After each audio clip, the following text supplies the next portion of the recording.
আমরা একটা সময় মানুষ বলে পৃথিবীতে কেউ ছিলাম না, আর একটা সময় আবার সামনে আসছে আমরা কেউ থাকবো না। এই অল্প দিনের জিন্দেগি আমাদের, খুব কম সময়ের এই জিন্দেগি আল্লাহ দিয়ে একটা পরীক্ষা স্বরূপ আমাদেরকে দুনিয়ায় পাঠিয়েছেন। লিনাবলুয়াকুম আইয়ুকুম আহসানু আমালা। আমি তোমাদের জ্ঞান বুদ্ধি, তোমাদের জীবন দিয়ে, চোখ দিয়ে, কথা বলার ক্ষমতা দিয়ে, বোঝার ক্ষমতা দিয়ে আমি আল্লাহ দুনিয়ায় পাঠিয়েছি। এই জন্য লিনাবলুয়াকুম আইয়ুকুম আহসানু আমালা, আমি দেখতে চাই তোমরা কে সব থেকে উত্তম আমল করে আমার কাছে প্রিয় পাত্র হতে পারো। এই জন্য আমি আল্লাহ তোমাদের পাঠিয়েছি দুনিয়াতে। লারে লাপ্পা করার জন্য নয়, খেয়াল খুশি মতন চলার জন্য নয়। এই জন্য আল্লাহ দুনিয়াতে আমাদের পাঠায়নি। আমাদের পাঠানোটা আল্লাহর একটা পরীক্ষা। এই পরীক্ষায় যে পাশ করবে তার জন্য জান্নাতুল ফেরদাউসের 8টা দরজা খোলা। আর জান্নাতে যে এই পরীক্ষায় যে পাশ করতে পারে না, জাহান্নামের 7টা দরজা তার জন্য উন্মুক্ত। বান্দা ঢোকো, কোদ দিয়ে ঢুকবে তোমার ইচ্ছা মতন ঢুকে বড়। এই ক্ষণস্থায়ী জিন্দেগি আমাদের সামনে, এই জিন্দেগিটা উত্তম করার জন্য লাখ লাখ নবী আল্লাহ পাঠালেন। আর আমাদের জন্য দিয়েছেন আমাদের আখিরি নবী, নবী মুহাম্মদ রাসূলুল্লাহ। সকলে বলি সাল্লাল্লাহু আলাইহি ওয়াসাল্লাম। তার জীবন চরিত্র, তার আখলাক এবং আদত, তার কৃষ্টি কালচার একটা মানুষ ভালো না হয়ে পারে না। আল্লাহর নবী বললেন দুনিয়া থেকে চলে আসার আগে, এ আমার সাহাবারা ও আমার বিবিরা শোনো, আমি দুনিয়া থেকে চলে যাব। আমার যাবার পরেতে রাতের অন্ধকারে আমাকে যা দেখেছো, দিনের আলোতে আমাকে যা দেখেছো, গোটা দুনিয়ার মানুষের কাছে প্রচার করে দিও। সুবহানাল্লাহি ওয়া বিহামদিহি। কথাটা একটু ভাবার। পৃথিবীর যতই ঐতিহাসিক ব্যক্তি, ইতিহাসে যাদের নাম আমরা পড়ছি, আগামী পড়ব আর পড়ে এসেছি, তারা কেউ বলতে পারেনি আমার জীবনে কোনো কলঙ্ক নাই। আমার জীবনী সমস্ত মানুষের কাছে দিনের আলোয় রাতের অন্ধকারে যা করেছি সব তোমরা পৌঁছে দিও, আমার জীবনের মধ্যে কোনো ভুল নাই, এ কথা কেউ বলতে পারে নাই। একজন ব্যক্তি বলেছেন, একজন, ওয়ানলি ওয়ান, তিনি হলেন নবী মুহাম্মদ রাসূলুল্লাহ সাল্লাল্লাহু আলাইহি ওয়াসাল্লাম। আমি যা দিয়েছি সব আল্লাহর হুকুমে দিয়েছি। আমি যা নিষেধ করেছি আল্লাহর হুকুমে নিষেধ করেছি। আমি যা আদেশ করেছি তাও আল্লাহর হুকুমে আদেশ করেছি। আমার জীবন চরিত্র হলো গোটা পৃথিবীর মানুষের জন্য আদর্শ স্বরূপ। জোরে বলেন সুবহানাল্লাহ। আল্লাহ রাব্বুল আলামিন বলছেন, আল্লাহ রাব্বুল আলামিন বলেছেন কোরআন পাকের মধ্যে, পৃথিবীতে আমি একমাত্র নবীর আদর্শ তোমাদের জন্য রেখেছি। নবীর আদর্শকে গ্রহণ করো। যদি নবীর আদর্শকে তুমি গ্রহণ করতে পারো, তুমি হবে পৃথিবীর শ্রেষ্ঠ আদর্শ ব্যক্তি। তুমি যদি নবীর থেকে মুখ ফিরিয়ে নাও, তুমি যত বড় হও, তুমি আদর্শ মানুষ হতে পারবে না। নবী একজন পৃথিবীর সর্বশ্রেষ্ঠ বাদশাহ, তার জন্য আদর্শ। তিনি নেতার জন্য আদর্শ, তিনি পিতাদের জন্য আদর্শ, সন্তানের জন্য আদর্শ, কন্যার জন্য আদর্শ, স্ত্রীর জন্য আদর্শ। পৃথিবীর এমন কোনো ক্যাটাগরির মানুষ নাই যার জন্য আমার নবীর আদর্শ নাই। পৃথিবী যারা বলে যত বড় হয়েছে আমার নবীর কাছ থেকে ধার করে বড় হয়েছে, আমি কথা তো একটু ঠান্ডা মাথায় শুনতে হয় আর একটু ঠান্ডা মাথাতেও বলতে হয়। এখন আমি বুঝতে পারছি না আপনারা কতক্ষণ থাকবেন আর আমার কথাটা কিভাবে নেবেন, আপনাদের পছন্দ আসবে কিনা তা বলতে পারছি না। কিন্তু আমার কথা আমাকে বলতে হবে, আমার কথা আমাকে বলতে হবে। আল্লাহর নবীর আদর্শ যারা গ্রহণ করেছে তারা বড় হয়েছে। স্বামী বিবেকানন্দ আমার নবীর আদর্শ গ্রহণ করে বড় হয়েছে। বিদ্যাসাগর আমার নবীর আদর্শ গ্রহণ করে বড় হয়েছে। পৃথিবীর আরো যত মানুষ আমার নবীর আদর্শ গ্রহণ করে বড় হয়েছে। গান্ধীজি আমার নবীর আদর্শ গ্রহণ করে বড় হয়েছে। কে আছে পৃথিবীর এমন বড় ব্যক্তি আমার নবীকে অনুসরণ করেনি? মাঝখান থেকে আমরা গান্ধীজির নাম বলি, স্বামী বিবেকানন্দের নাম বলি, আমরা মাঝখান থেকে বিদ্যাসাগরের নাম বলি, কবিগুরুর নাম বলি, হেন তেন অনেকের নাম বলি, অথচ মাঝখান থেকে বলি অনেকতম, কিন্তু তারা আমার নবীকে অনুসরণ করেই বড় হয়েছে। প্রত্যেকের মধ্যে রয়েছে আমার নবীর অনুসরণ। স্বামী বিবেকানন্দ তিনি যখন শিকাগোর বক্তব্যে সারেকেত গেলেন, যেটা খুব হাইলাইট হয়েছে ইতিহাসে, স্বামী বিবেকানন্দ আমেরিকায় বক্তব্য দিলেন। সেই বক্তব্যটা আজও পৃথিবীর মানুষের কাছে ঐতিহাসিক বক্তব্য। তিনি বললেন যখন ফিরে আসছেন, তিনি জাহাজে চড়বেন, পানি জাহাজে উঠতে গিয়ে তিনি বললেন, না আমি যাব না। ভারতের দিকে মুখ করে বললেন, হে ভারত মাতা, আমি তোমার কোলে ততক্ষণ যাব না যতক্ষণ না আমি মদিনায় গিয়ে মুহাম্মদ সাল্লাল্লাহু আলাইহি ওয়াসাল্লামের ওই যে পথে তিনি চলে ধন্য হয়েছেন সেই পথে যতক্ষণ না আমি চলবো, তার মাজার যতক্ষণ না জিয়ারত করব, ততক্ষণ আমি স্বামী বিবেকানন্দ ভারতের মাটিতে যাব না। সুবহানাল্লাহ বলতে শুনতে পেলাম না, আশ্চর্য। গান্ধীজি বললেন পৃথিবী, এই অশান্ত পৃথিবীতে যদি আবার একবার নবী মুহাম্মদ সাল্লাল্লাহু আলাইহি ওয়াসাল্লামের মতন একজন মানব আবার মুহাম্মদ সাল্লাল্লাহু আলাইহি ওয়াসাল্লাম ফিরে আসে, এই অশান্ত পৃথিবী আবার শান্তিময় হবে। আমি গান্ধীজি পারবো না, পৃথিবীর কেউ শান্তি দিতে পারবে না। এই অশান্ত পৃথিবীকে শান্তিময় করতে পারে নবী মুহাম্মদ সাল্লাল্লাহু আলাইহি ওয়াসাল্লাম। সুতরাং পৃথিবীর একটা একটা করে বলতে গেলে অনেক সময় চলে যাবে। পৃথিবীতে যত ঐতিহাসিক ব্যক্তি যাদের জীবনী পড়ি, তারা আমার নবীর কাছে ধার করেছে। বিদ্যাসাগর তিনি দয়ার সাগর হলেন। কি করে দয়ার সাগর হলেন? আমি শুধু আমার ভূমিকা স্বরূপ একটু বাড়াচ্ছি। দয়ার সাগর হলেন কি করে? দয়ার সাগর হলেন, তিনি রাস্তা দিয়ে যাচ্ছে, কলেরা আক্রান্ত ব্যক্তি পড়ে আছেন মরণপর অবস্থায়, গাল দিয়ে মুখ দিয়ে মাছি ঢুকছে বেরুচ্ছে, তিনি কোলে করে তুলে নিয়ে হসপিটাল গেলেন। লোক বলল, কাপড় দিয়ে আপনি কাকে এনেছেন? বলে, মানুষটা কলে আক্রান্ত ব্যক্তি রাস্তার ধারে পড়েছিল, আমি নিয়ে এসেছি, একে বাঁচাতেই হবে। ডাক্তাররা জিজ্ঞাসা করলেন, আপনি কে? বলেন, আমি হলাম, লোকে আমাকে বিদ্যাসাগর বলে।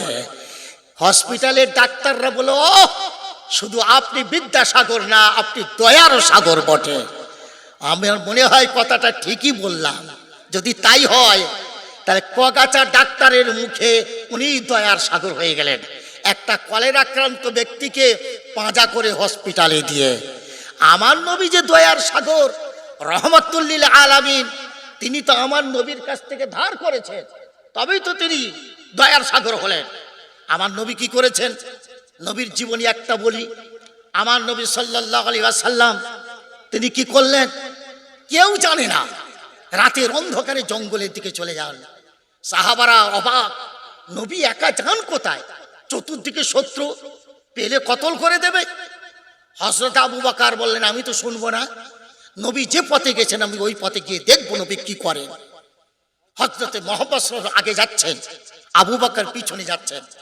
জঙ্গলের মাঝখানে গিয়ে থেকে একটা জায়গায় আল্লাহর নবী বসলেন, আবু বকর পিছনে দাঁড়িয়ে অন্ধকারে দেখলেন আল্লাহর নবী বসে। জিজ্ঞাসা করলেন, আল্লাহর বান্দা কেমন আছো? লোকটি বললেন, আমি খুব কষ্টে আছি। আল্লাহর নবী বললেন, তুমি কি কিছু খাবে? লোকটি বললেন, হ্যাঁ আমি খাবো। নবীজি কি খাওয়ালেন, কেমন করে খাওয়ালেন? হযরত আবু বকর অন্ধকারে দেখতে পেলেন না।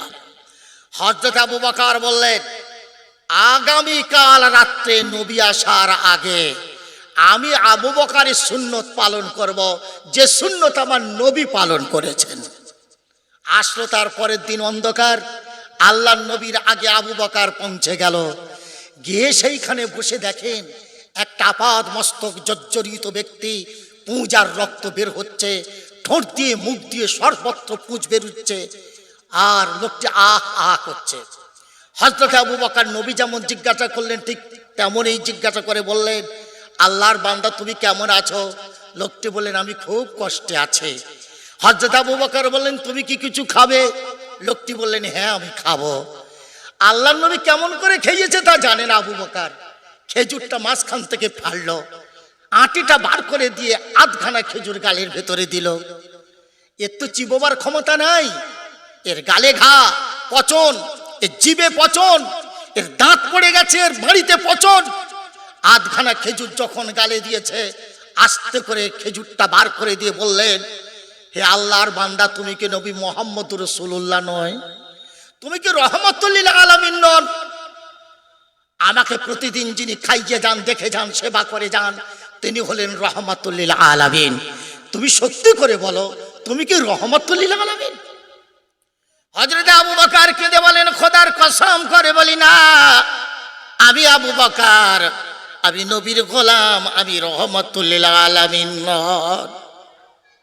হযরত আবু বকর জিজ্ঞাসা করেন, ভাই তুমি কি করে বুঝলে আমি আবু বকর, আমি রহমতুল লিল আলামিন নয়? লোকটি বললেন, শোনো, প্রতিদিন আমার নবী এসে আমাকে জিজ্ঞাসা করে, তুমি কি খাবে? আমি বললাম হা। যখন আমি বলি হা, নবীজি খেজুরটা চেলা করে দানাটা বার করে নিজের গালে দিয়ে চিবিয়ে চিবিয়ে রসলা করে আমার গালে জিভ দিয়ে ঢুকিয়ে দেয়, আর আমি ওই খেজুরটা চুষে চুষে খাই। আজ যখন তুমি গোটা খেজুর আমার গালে দিয়েছ, আমি বুঝলাম তুমি অন্য কেউ, কিন্তু তুমি রহমতুল লিল আলামিন নয়। হযরত আবু বকর কেঁদে বলেন, ভাই ঠিক বলেছ, আমি রহমতুল লিল আলামিন নয়, আমি নবীর গোলাম, আমার নাম হলো আবু বকর। পৃথিবীর যেখানে যাবে আমার নবীর আদর্শ ধার করে পৃথিবীর বড় হয়েছে। আমি আরো বলতে পারি, কিন্তু আমি বলতে পারছি না। অনেক দিন পরে আপনাদের মুখ বাসানে এসেছি। কার্ল মার্কস, লেনিন, লেনিন তো মুসলমান হয়ে যাচ্ছিল। অবাক করা কথা বলছি, একদম অবাক করা কথা বলছি। লেনিন মাওলানা ওবায়দুল্লাহ সিন্দিকে ডেকে বললেন, আমি কলমা পড়ে মুসলমান হব।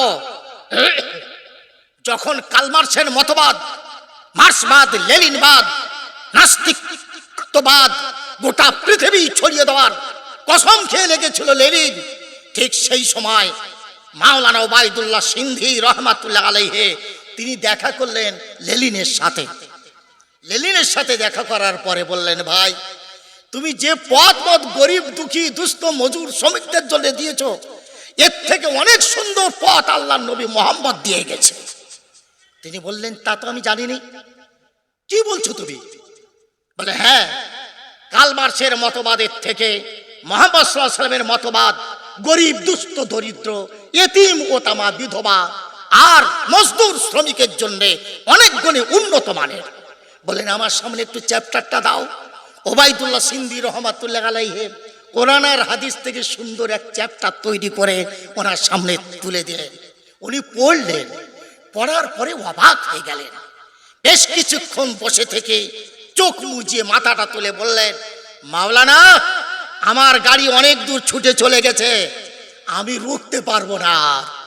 আমি যদিও গাড়ি রুকি অ্যাক্সিডেন্ট হবে, তবে একটা কথা, আমি কথা দিচ্ছি আপনাকে, এত সুন্দর মতবাদ, এত সুন্দর পথ গরিব দুস্থ দরিদ্র শ্রমিকদের জন্য যদি আমি আগে জানতাম, খোদার কসম করে বলছি, আমার গডের কসম করে বলছি, আমি কার্ল মার্কসের ওই পথ নিয়ে এত মাতামাতি করতাম না, আমি ইসলামের মত গোটা পৃথিবী ছড়িয়ে দিতাম। কিন্তু দুঃখ, আমার এই গাড়ি অনেক দূর চলে গেছে, রুখতে পারবো না। তবে একটা কথা আপনাকে বলি, আপনি পরবর্তী সময়ে আসুন, একটা ডেট করে আমি কলমা পড়ে মুসলমান হব। দায়িত্ব নিয়ে বলছি, পড়াশোনা করে বলছি। ইসলাম হিন্দুস্তান কে সায়ে তলে, বইটার নাম। এই বইতেই এই ঘটনা তোলা হয়েছে। হযরত মাওলানা ওবায়দুল্লাহ সিন্ধি সেই দিনে আবার গেলেন। যাওয়ার পরে দেখা গেল ওনার সাথে দেখা করছে না। তার মাঝখানের ঘটনাটা হলো এই, ওনার স্ত্রী শুনেছেন উনি কলমা পড়ে মুসলমান হয়ে যাবে। ওনার স্ত্রী একদিন রাত্রে ঘুমায় না, উনি মিটিং সেরে আসতে রাত 2টো 2:30 1টা 1:30 12টা, স্ত্রী বসে আছে। উনি এসে আসলেন, বললেন, তুমি আজ না ঘুমিয়ে বসে আছো? বলে, আপনার সঙ্গে একটা প্রয়োজনীয় কথা আছে। উনি ফ্রেশ হয়ে এসে বললেন, বলো। বলে, আমি শুনছি তুমি নাকি মুসলমান হয়ে যাবে। লেনিন মাথা নিচু করে কিছুক্ষণ পরে মাথা তুলে বললেন, তুমি যেটা শুনেছো সেটা ঠিক। ওনার স্ত্রী বললেন, আমার বাধা নাই, আমি তোমার সঙ্গে ঝগড়া করব না, বিবাদ করব না।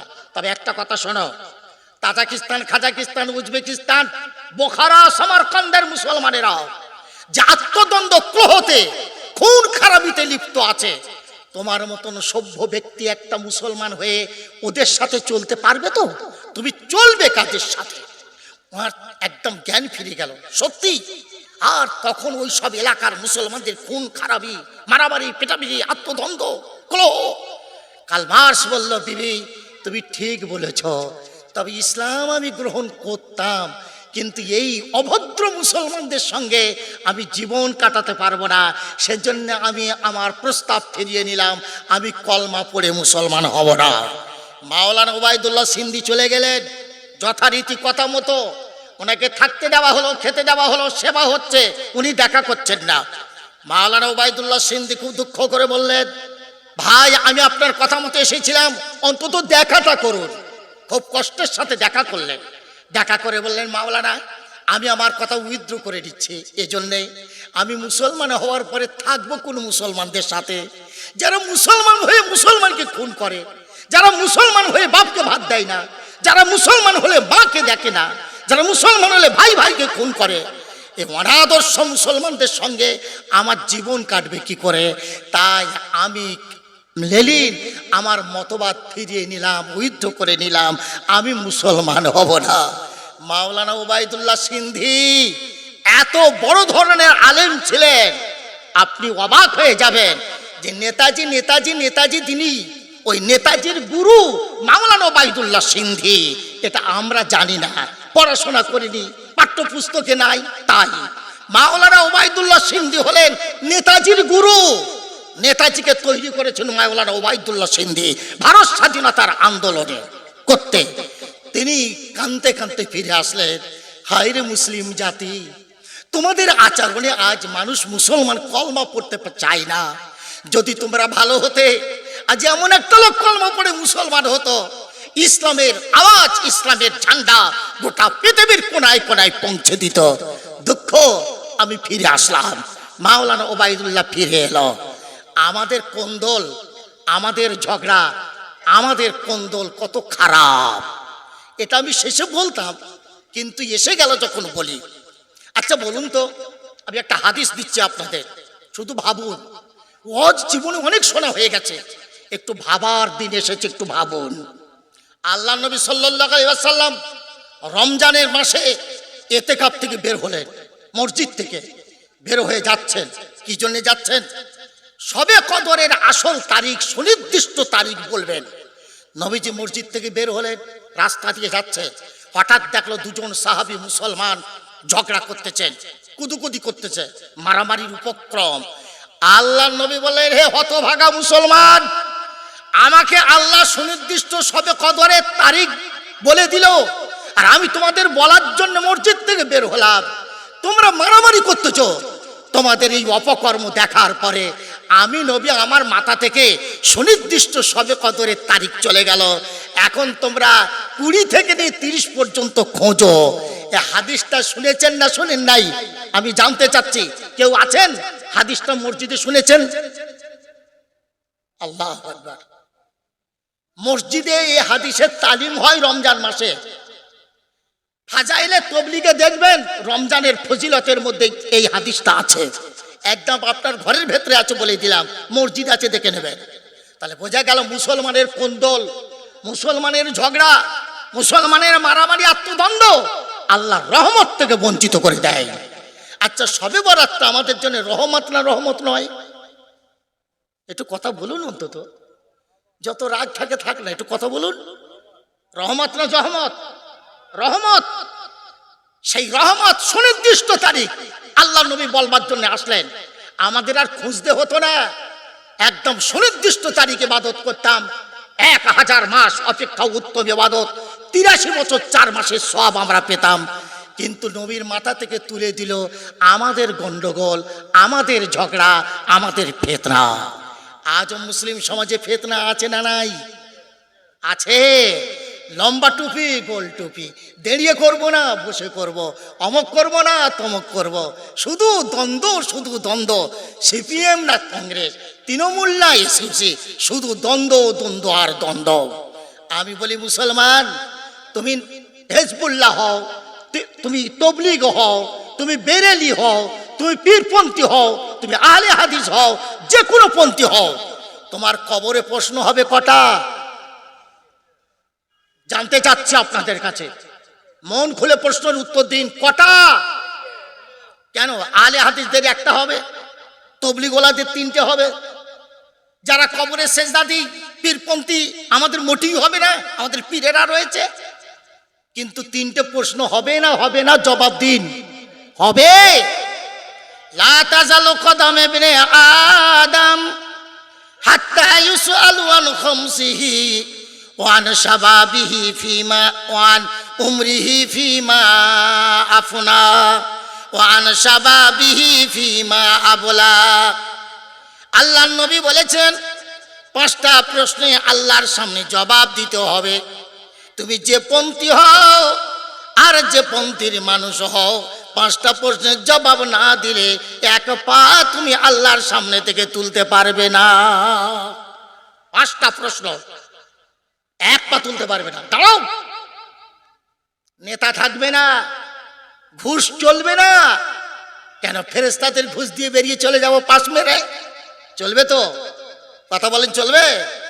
সিদাদুন গিলাজুন সিদাদুন লা ইয়াসুন আল্লাহ মা আমারহুম ওয়া ইয়াফআলুনা মা ইউমারুন।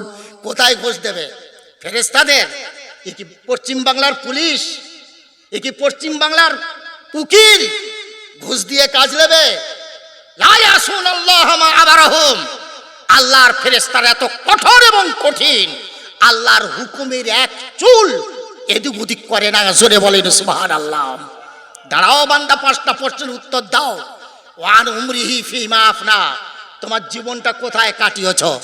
মসজিদে কাটিয়েছ, না পার্টিতে কাটিয়েছ, না লাঠিওয়ালার সাথে কাটিয়েছ, না পার্টি অফিসে কাটিয়েছ, না মসজিদে কাটিয়েছ, না তোমার মাজারে কাটিয়েছ? কোথায় কাটিয়েছ? জবাব দাও। লা ইয়াসুন আল্লাহ। জবাব দাও। একদল আসবে জবাব দেবে, একদল জবাব দিতে পারবে না। আল্লাহ আবার প্রশ্ন করবেন, ওয়ান শাবাবিহি ফিমা বলা। জবাব দাও বান্দা, তোমার জওয়ানি কোথায় কাটিয়েছ? জবাব দাও। জীবন কোথায় কাটালে? জওয়ানি কোথায় কাটালে? এই জওয়ানিটা দুনিয়ার সকল চায়। জওয়ানি অবস্থায় চাকরি দেয়, বৃদ্ধ অবস্থায় সরকার চাকরি দেয় না। কথা ঠিক না বল? বিবি জওয়ান স্বামী চাই, বুড়ো স্বামী চায় না। তুমি গোয়ালের গরু কিনবে, জওয়ান কিনতে চাও, বুড়ি কিনতে চাও না। মেয়েরা মুরগি চায়, জওয়ান চায়, বুড়ো চায় না। ঠিক তো? যে মুরগি ডিম দেবে না, বাচ্চা দেবে না, মেয়েরা কিনবে, ও তো জামাইয়ের ভাগে, ওটা তো জামাইয়ের অংশে পড়ে যায়। সুতরাং সারা দুনিয়া জওয়ান চায়। আল্লাহ বলবে, তোমার জওয়ানিটার জবাব দাও, কোথায় কাটিয়েছ? নম্বর দুই। নম্বর তিন, ওয়ান মালিহি মিন আইনা ইকতিসাবাহু ওয়া ফিমা আনফাকা। তোমার জীবনের রুজি রোজগার অর্থ কোত্থেকে কামাই করেছো আর কোথায় খরচ করেছো? জবাব দাও। এভাবে পাঁচটা প্রশ্ন হবে, জবাব দিতে হবে। আল্লাহর বান্দারা নাকাম হবে, প্রথম প্রশ্নই নাকাম। আমি এখন দেখতে পাচ্ছি আকসার মুসলমান জওয়ান কালটা এদিক ওদিকে লারে লাপ্পায় লাগিয়ে দিয়ে বুড়ো কালে মসজিদে যায়। ঠিক বলছি না ভুল বলছি? কারণ বেশিরভাগ বলবে না, কারণ বেশিরভাগ তো ওই অবস্থা আমাদের, জবাব দেবে না। আরে জওয়ান কালে মসজিদে বেশি যায় না, বুড়ো কালে যায়? বুড়ো কালে যায়। এখন আল্লাহ বলবেন, তোর জওয়ান কালের হিসাবটা দে। তো বলবে, আল্লাহ নবান্নে গিয়েছিলাম, আলিমুদ্দিন স্ট্রিটে ছিলাম, পার্টির সাথে ছিলাম, অমকের সাথে ছিলাম, নেতার সাথে ছিলাম, আল্লাহ ওই করে করে বুড়ো কালে এসেছি। আল্লাহ বলো, জওয়ানিটা ওদিকে দিয়ে আর বুড়ো কালটা এখানে দিয়েছিস কেন? কবুল হবে না, বেরিয়ে যা, চলে যা। নেবে না? কেমন করে হবে? আমি একটা সুন্দর উদাহরণ দিচ্ছি আপনাদের। আমি কি দেবো? আমি কি কথা বলবো কিছু? আল্লাহ কবুল করুন। আমি জিজ্ঞাসা করি, এটা মুখবাসান? এই মুকবাসানের ছেলে 24 পরগনার এক মেয়ের সঙ্গে বিয়ে হলো, শিক্ষিত ছেলে শিক্ষিত মেয়ে। বিয়ের পরে বাসর ঘর হলো। বাসর ঘরে দেখা গেল রাতের অন্ধকারে স্বামী স্ত্রী ঘুমিয়ে পড়েছে, স্ত্রী কিন্তু ঘুমায় নাই। পাশে মোবাইল ছিল, ডেকে নিল, 10টা নাম্বার টিপে ডেকে নিল, বন্ধু তাড়াতাড়ি চলে এসো, এখন সুবর্ণ সুযোগ, ঘুমিয়ে পড়েছে। বন্ধু ছেলে হলো বাইক নিয়ে আস্তে করে বেরিয়ে চলে গেল বন্ধুর সাথে। সকালবেলা উঠে দেখে বউ নাই। ছেলে বলে, মা তোমার বউমা কোথা? বাবা বলে, ছেলে বউমা কোথা রে? কেউ খবর পেল না। বোঝা গেল ভালোবাসার সঙ্গে বউমা রাতের বেলা পালিয়ে গিয়েছে। 40 বছর কেটে গেল, ভালোবাসার সাথে 40 বছর কাটিয়েছে। ভালোবাসা মরে গেল 40 বছর পর। মাথার চুল পেকে গেছে, শরীর ঢিলে হয়ে গেছে, গাল তুবড়ে গেছে। এমন সময় চিন্তা করলো ভালোবাসা মারা গেছে, এখন কোথায় জীবনটা কাটাবো? মনে মনে করলো আমার একটা স্বামী আছে, যার পাশ থেকে বাসর ঘরে পালিয়ে ভালোবাসার সাথে চলে আসলাম, ওই স্বামীর কাছে বাকি জীবনটা আমি নিয়ে যাব। মুকবাসানের ছেলের কাছে চলে আসলো সেই মেয়েটা। দেখো বলি দেখি, সন্ধ্যাবেলা চা খেতে যাচ্ছে স্বামী, দরজার ধারে দাঁড়িয়ে আছে। জিজ্ঞাসা করে, তুমি কে? উত্তরে দেয়, তুমি আমারে চিনতে পারলে না গো স্বামী, আমি তোমার ওই বিবি, বাসর ঘরে পালিয়ে গেলাম বন্ধুকে নিয়ে, ভালোবাসা নিয়ে। ভালোবাসা মরে গেছে, বাকি জীবনটা তোমার কাছে কাটাতে এসেছি, আমার হাত ধরে ঘরে তুলে নাও। ও মুকবাসানের বন্ধুরা, কারা কারা নেবে হাত তুলে বলো? কেন? ও বউ তো নেবে না। ঠিক বলেছে, নেবে না। কেন? ওর জোয়ান কালটা ভালোবাসাকে দিয়ে, এর বুড়ি কালটা আমার কাছে এসেছ, যখন হসপিটাল আর ডাক্তার করতে হবে। জি, নেবে না। এটাই যদি তোমার বিচার হয়, তবে আমার আল্লাহ কেমন করে নিতে পারে? তুমি জোয়ান যখন ছিলে, লাঠিওয়ালাকে দিলে, পাটিওয়ালাকে দিলে, এমএলএ কে দিলেন, মন্ত্রীকে দিলে, নেতাকে দিলে, বিবির জন্য, ছেলের জন্য, সংসারের জন্য, ব্যবসা বাণিজ্যের জীবন সব কাটিয়ে দিলে। যখন তোমার প্যারালাইসিস হলো, পার সোজা হয়তো ব্যাকে না, ব্যাকে তো সোজা হয় না, হাত ব্যাকে তো সোজা হয় না, সোজা হয়তো ব্যাকে না, জবান তোমার বেঁকে গেছে, কথা বলতে পারো না, সূরা মুখস্থ পড়তে পারো না, দোয়া পড়তে পারো না। এমন সময় তুমি মসজিদে গিয়ে লাঠিটা পাশে রেখে পাটা কেবলার দিকে দিয়ে বসে বসে বলছো, আল্লাহু আকবার। ওগো আল্লাহ, এখন কেউ আমাকে নেয় না, বিবি আমাকে নেয় না, ছেলে আমাকে নেয় না, নেতা আমাকে নেয় না, পার্টি আমাকে নেয় না, দুনিয়া আমারে তালাক দিয়েছে, এখন তুমি আমারে নাও। আল্লাহু আকবার। আমি জালালউদ্দিন বলি, এমন বান্দাকে আল্লাহ কেন নেবে বলে দাও। এ ভাই, কি কথা বলতেছো অতক্ষণ ধরে? কথা কি বোঝাতে পারলাম? জি। শবে বরাতে যে একদম বাদশাহ সাজানের জামাই হয়ে ঢুকেছে মসজিদে। হ্যাঁ, হেঁটোর নিচে জামা, টুপি এইরকম উঁচু, ফুল কাটা, গলায় একটা মেয়েদের মতন ওড়না 6টা পাক দিয়ে দিয়েছে, হাঁটুর নিচেই ঝুলতেছে, বাচ্চা হেঁটে যাচ্ছে, মানে সাজার মাথার মেয়েকে বে করতে যাচ্ছ। হ্যাঁ, আর মসজিদে ঢুকে রব্বানা আতিনা আল্লাহ তুই দে না, রব্বানা আতিনা আল্লাহ তুই দে না। আল্লাহ বলে, ওরে হুলমান, বেরিয়ে যা আমার ঘর থেকে, দেবো না, দেবো না, দেবো না। আর ও নামাজ পড়ে বেরিয়ে সকালবেলা গল্প করতেছে, আজকে যা পেয়েছি, শবে বরাত মনের মতন শবে বরাত করেছি, মানে 2-5 বস্তা হয়ে গেছে, ওই 1 বছর যা ইচ্ছা তাই করবে। কথা বুঝতে পেরেছেন? এত সহজ না, কিচ্ছু হয়নি, শবে বরাত হয়নি। যারা 5 ওয়াক্ত নামাজ পড়ে তাদের শবে বরাত হয়। যারা নামাজ পড়েনি, ইয়ং ছেলে, তেরেঙ্গা, গুটকা, বিমল, শ্যামল, কমল, তারপর মদ, তাড়ি, যা ইচ্ছা সব করেছো, আর শবে বরাতে যে আল্লাহ তুই দে না, আল্লাহ বলে তো শবে বরাত হবে না, তো তোকে দেবো, কিন্তু বেরিয়ে জানা, ঝামেলা করিস না।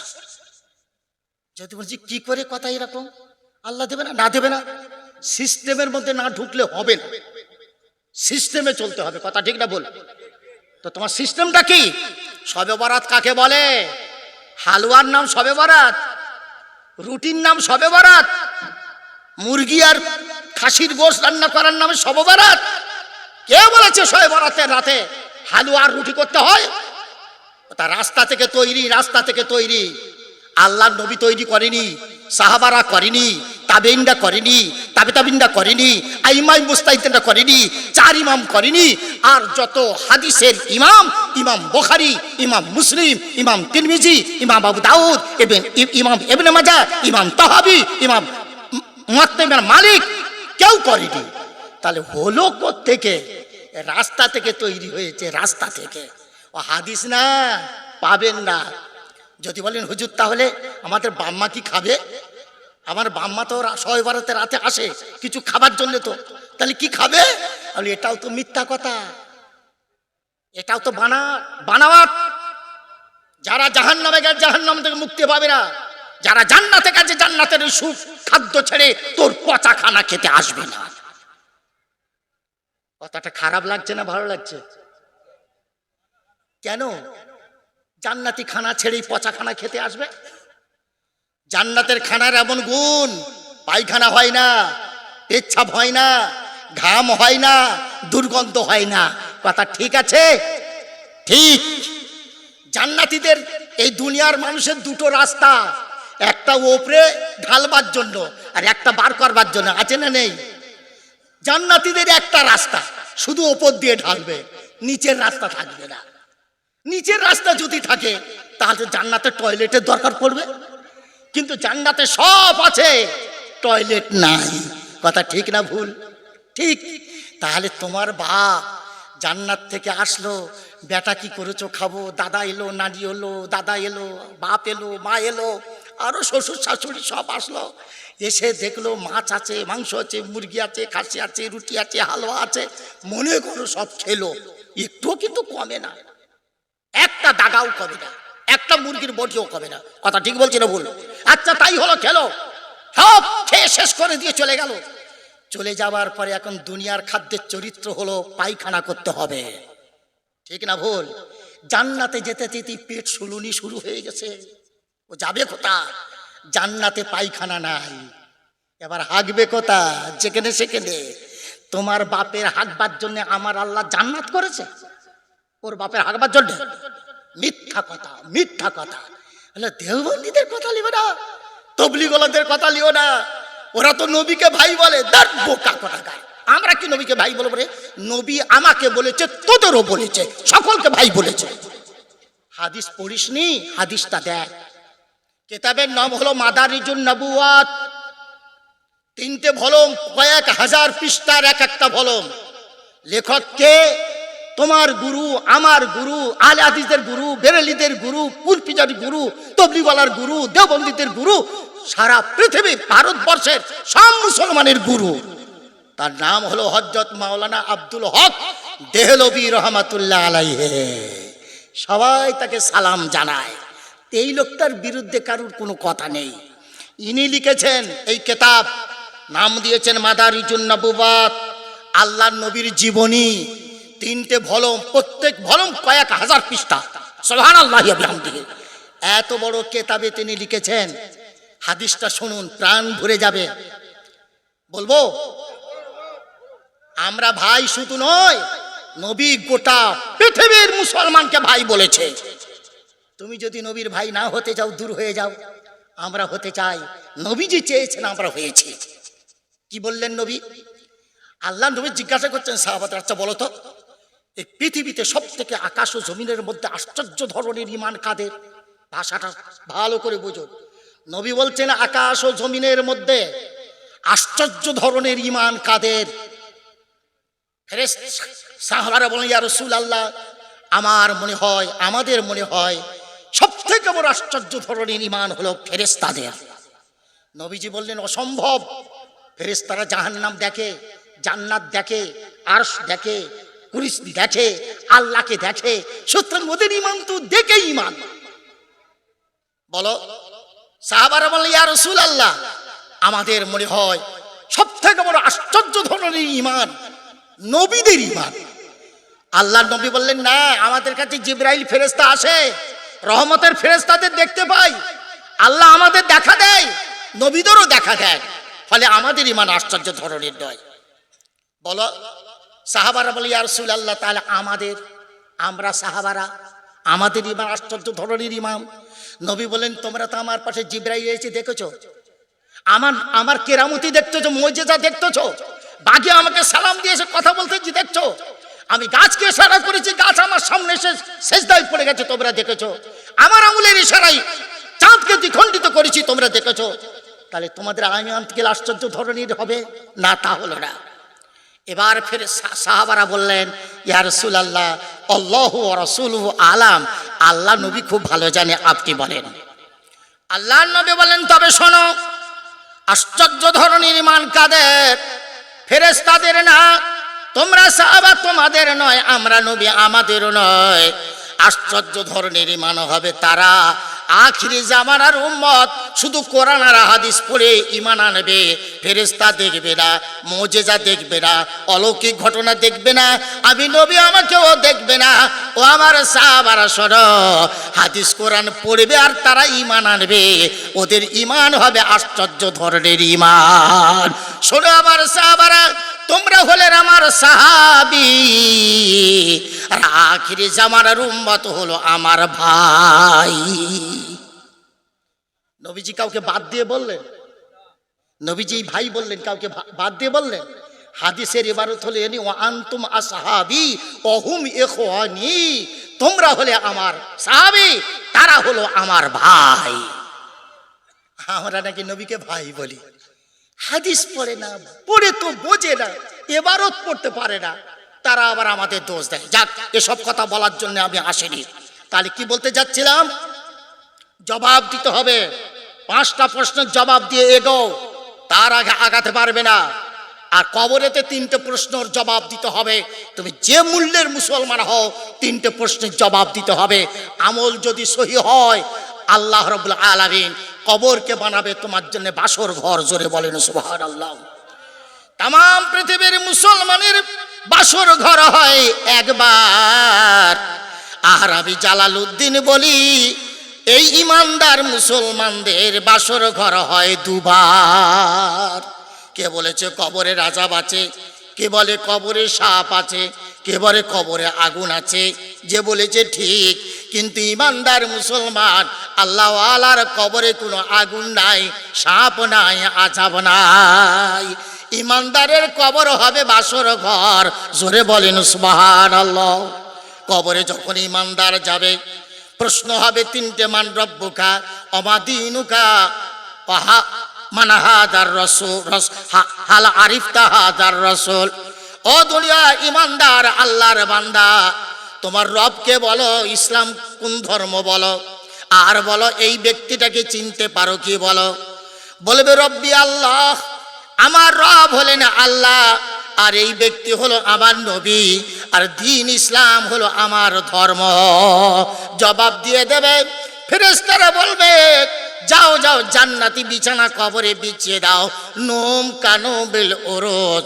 ওরে ইমানদার, তুমি ঘুমাও, বড় কষ্ট হয়েছে, আজরাইলের হাতে তুমি ধরা পড়েছিলে, মৃত্যুর কষ্ট তোমার অনেক হয়েছে, এখন তুমি ঘুমাও, কবরে বাসর ঘরের শান্তির ঘুম তুমি ঘুমাও।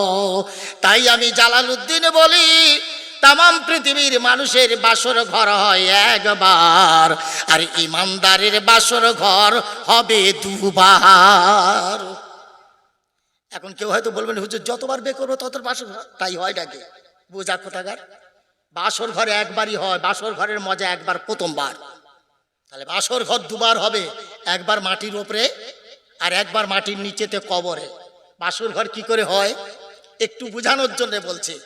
আপনি দুনিয়াতে বিয়ে করলেন, বিয়ে করার পরে আপনার অজানা স্ত্রী আপনাকে চেনে না, আপনিও দেখান নাই, আপনাকেও দেখেনি, দুজনেই রাতের বেলা এক বালিশে মাথা দিয়ে আপনি জিজ্ঞাসা করলেন, বিবি শুনেছি তুমি মাধ্যমিকা, বলো তো দেখি ক্লাস 4 পাস করে কোথায় ঘুরতে গেলে, 5 পাস করে কোথায় বেড়াতে গেলে? বউ খুলে খুলে স্বামীর গলা জড়িয়ে ধরে জীবনের প্রথম স্বামী পেয়েছে, খুলে খুলে খুলে খুলে বলতেছে, এখন দীঘা পর্যন্ত গেছে, সবে ক্লাস 6-7 শেষ হয়েছে, মাধ্যমিক এখন আসেনি। হঠাৎ ফজরের আজান দিচ্ছে, আজান কানে পৌঁছে গেল, আসসালাতু খায়রুম মিনান নাওম। জিজ্ঞাসা করে, স্বামী কিসের আওয়াজ? ছেলেটা বলে, বিবি বুঝতে পারো নাই, সকাল হয়ে গেছে, মুয়াজ্জিন আওয়াজ দিতেছে, নামাজের জন্য নামাজিদের ডাকতেছে, ও বিবি সকাল হয়ে গেছে। সঙ্গে সঙ্গে মেয়েটা গলা জড়িয়ে ধরে বলে, স্বামী মনে হয় সবে ঘরে ঢুকুলাম। শান্তির ঘুম, শান্তির রাত তাড়াতাড়ি চলে যায় না? এ অর্ধেক এখন হয়নি জীবনের গল্প, রাত শেষ। পক্ষান্তরে কবরে ইমানদার যাবে, জবাব দিয়ে দেবে, কবরে বিছানা বিছানো হবে, আল্লাহর বান্দাকে বলা হবে নুম কানুম বলে ওরস, শান্তির ঘুম, বাসর ঘরের ঘুম ঘুমাও। কিন্তু বাসর ঘরে তো একজন থাকে, তো দেখো কি নিস্তব্ধ আওয়াজ। আরে বাসর ঘরে একজন থাকে না, দুজন থাকে? এটা আল্লাহু আকবার, বাসর ঘরে দুজন থাকে তো, স্বামী স্ত্রী, কিন্তু এখানে কবরে তো একজন, তাহলে বাসর ঘর হবে কি করে? শোনো, সব ফেরেশতা চলে যাবে, আল্লাহর বান্দা একা, নতুন জায়গা, নতুন যেন কেমন লাগে। হঠাৎ তাকে দেখে একজন হুর পাতলা কাপড় পরে নাচতে নাচতে নাচতে নাচতে, হাতে তার একটা মাথার মতির মালা, নাচতেছে আর হাসতেছে, ওই মুর্দারের দিকে আগিয়ে আসতেছে। মুর্দার তাকে দেখে হুর দেখতে যত সুন্দরী, তার থেকেও সুন্দর হলো মতির মালা। হুর যখন আগিয়ে এসে যা থাকতে পারে না, এই কবরের মুর্দা ছুটে গিয়ে হুরের হাত থেকে মতির মালাটা নিল, যাহা মাত্রে মতির মালাটা নিল, সঙ্গে সঙ্গে মতির দানাগুলো ছিঁড়ে নিচে পড়ে গেল।